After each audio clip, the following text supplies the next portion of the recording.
Sorry about that. I didn't get the call sign just a little bit too quick. Yeah, but receiving the okay. Thank you for coming back to the call there. Back to you there, Wayne. I can see your call. Yeah, Gary, it's Wayne. We spoke yesterday, 2 Echo Zero Whiskey Delta Sierra. I like your pictures on the QRZ. I see you got an FT450D as well. I use mine mostly for the FT8 digital mode with the Link USB. Go ahead.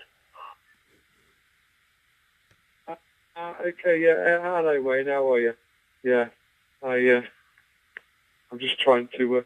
I'm not very good at remembering call signs. I'm terrible. But, yeah, good afternoon to you, Wayne.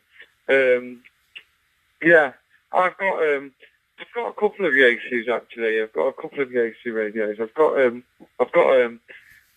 FT857 as well that's hooked up to an FC50 antenna tuner. That's a nice radio as well. But I do like the 450. But because I'm coming back into the hobby again, I just wanted kind of a basic radio with a little bit more so that I can then, move on to something else. I probably really do like the Icoms. I think I might at the end of the year trade up all my radios, trade them all in, and buy the two Yaesus, the VHF and UHF and the HF, and use them as my base station. Back to you there, Wayne. Well, Gary, it's such a shame that you're so far away. I've got a nice Icom IC7000 here with the 7-inch TFT monitor, an LD G80 200 Pro auto tuner. Oh, Wayne, that sounds nice. I've never been an Icom man, so not really been on Icom. Not really used Icom. I've always been a Kenwood and a Yaesu guy, but they are getting a lot of publicity in Japan, a lot. So Icom are really storming the market over here as well. A lot of hams are using, a lot of Japanese guys are all using Icoms now. Back to you there. 2 Echo Zero Whiskey Delta Sierra. This is Kilowatt Echo Zero Uniform Alpha Whiskey. Okay, Gary, K0UAW from 2E0WDS.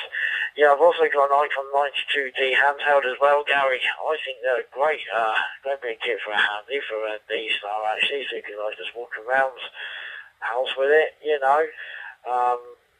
use it via the hotspot as well if you have it in your car, just like I do now and again. And I've got two 2820 Icoms here on my desk, Gary. So one I'm using with you now, and the other one I've got turned off.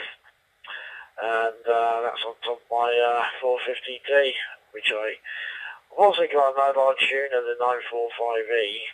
I tend to use it now and again, but not all the time, And two Wixon handhelds. One's a 2 and 4 meter, and one's a 2 and 70. What else have I got? I've got a little Unident scanner and Philips FM 1000 4-meter radio.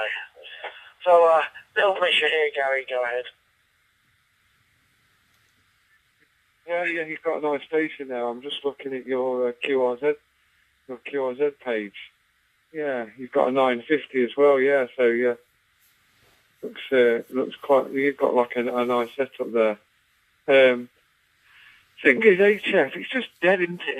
It's just dead at the moment. So since coming on to D-Star and working through D-Star, I had my radios on all the time when I was working in my office, but I've not had them switched on this week at all. I've just had the Kenwood, the D74 switched on. But Sunday morning here in Japan, Meters gets a bit lively, so I'll have a listen around on Sunday. But just HF is a bit dead. Wonder what antennas you're running there, Wayne. What sort of antennas are you using? Back to you then. Microphone back to you. F120 WDS. Hold on, Gary. I'm just going to go to Sandpiper antennas because I've got an antenna from them that I had from my mate. Sandpiper. Open antennas guy. Yeah, I think it's the is it the MV10? I think. Where is it? The HF. No, that's not. HF aerials. There we go. But the main one I use, Gary, sorry for holding you up actually, I use the half-size G5RV. It's in an L-shaped dogleg configuration, and it's up about between 15 to 20 feet, and I run the coax down the pole, along the wall behind my sheds, along the fencing of the carports, across the front of the carport, across the front of the house, into the bedroom here. Beams, dipoles, is that, I don't know, that HF verticals, that's it. Yeah, so you say HF is dead. It's not dead really, Gary, because if you go down onto 14.074 and put your 450D onto, let me just turn mine on quick, USB data, this is the sound of 40 meters at the moment. That is FTA on 40 meters, Gary, go ahead. Yeah, I've never used those. Not really even got going on those on the FT on those digital modes yet.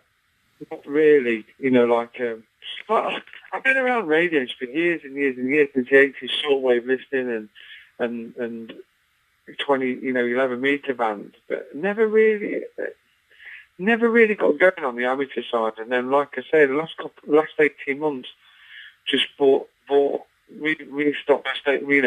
the station and put the license, taking the final license next week, and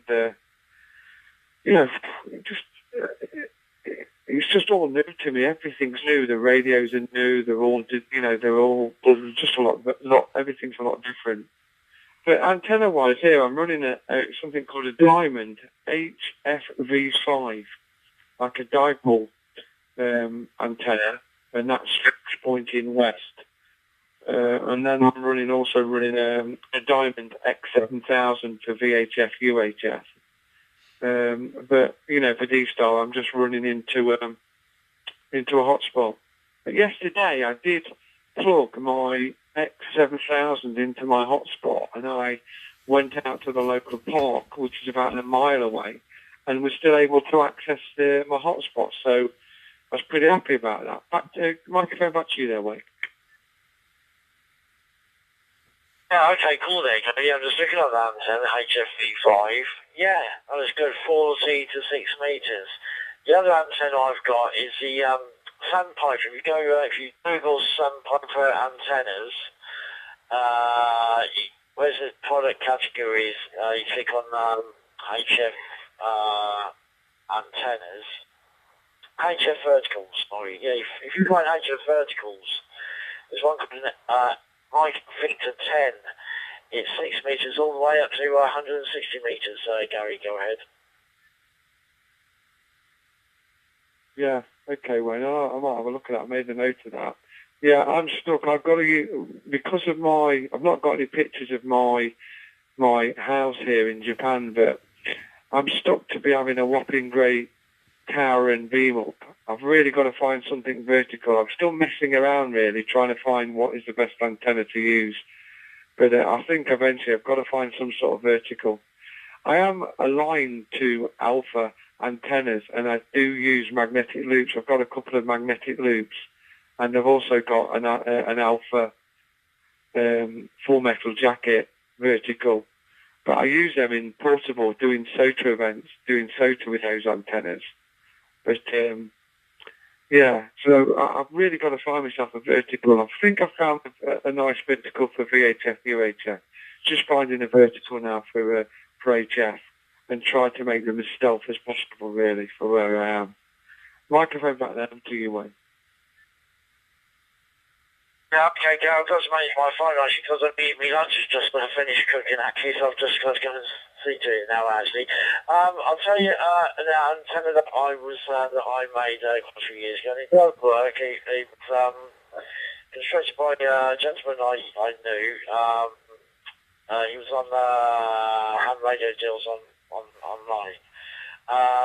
He had so like between a 7 and 10 metre pole. You run about 40 feet of wire from top to bottom onto a 91 nano.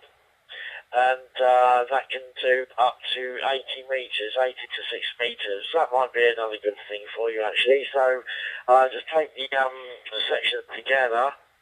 Just pull the wire all the way down from top to bottom, about 40, I think it's about 40 foot of wire, probably 42 foot of wire onto 91 nano. That should do 6 to 80 metres. With that, Gary, I wish you luck anyway. I'll catch you later. I must go see to my lunch. Okay, so I'll say 7-3, and I'll just listen to a few finals. I'm walking out. Okay, yeah, you enjoy your lunch there. 73 there, Wayne, and hope to work over the weekend or next week sometime. Okay, 73, Kilowatt Echo 0, Uniform Alpha Whiskey, back to standby.